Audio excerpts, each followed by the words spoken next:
साताऱ्यात महिला डॉक्टराच्या आत्महत्ये प्रकरणात पोलीस अधिकारी निलंबित, पीडितेच्या सुसाईड नोटमध्ये अत्याचार केल्याचा आरोप, आत्महत्ये प्रकरणाच्या एसआयटी चौकशीची विरोधकांची मागणी।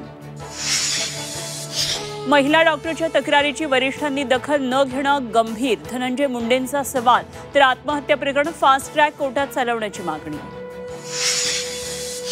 भाजप कार्यकर्त्यांचं व्हॉट्सअॅप सर्व्हेलन्सवर टाकल्याचं बावनकुळेंचं वादग्रस्त वक्तव्य, तर सत्ताधारी विरोधकांचे फोन आणि मेसेज वाचत असल्याचा राऊतांचा आरोप। धंगेकरांकडून मुरलीधर मोहळांवर आरोपांचा नवा बॉम्ब, महापौर असताना मोहळांनी बिल्डरची गाडी वापरल्याचा आरोप, भागीदार कंपनीचीच कार वापरल्याचा मोहोळ यांचा दावा। पुण्यातील जैन बोर्डिंग जमीन प्रकरण दिल्ली दरबारी, सामाजिक कार्यकर्ते विजय कुंभार यांचं पंतप्रधान मोदींना पत्र, मुरलीधर मोहळांवर कारवाई करण्याची मागणी। जालना महानगरपालिका निवडणुकीत युती करा, महापौरपद अर्ध वाटून घेऊ, शिवसेनेचे आमदार अर्जुन खोतकरांचा भर सभेत रावसाहेब दानवेंना प्रस्ताव।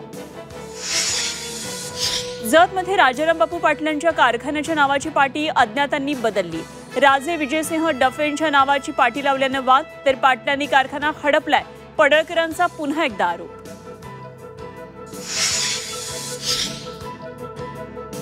एमसीएच्या अध्यक्षपदाची 12 नोव्हेंबरला निवडणूक, वानखेडे स्टेडियममध्ये शरद पवार आशिष शेलार यांच्यात बैठक, पवार शेलार पॅनल एकत्र येणार की वेगळा निर्णय घेणार याकडे लक्ष।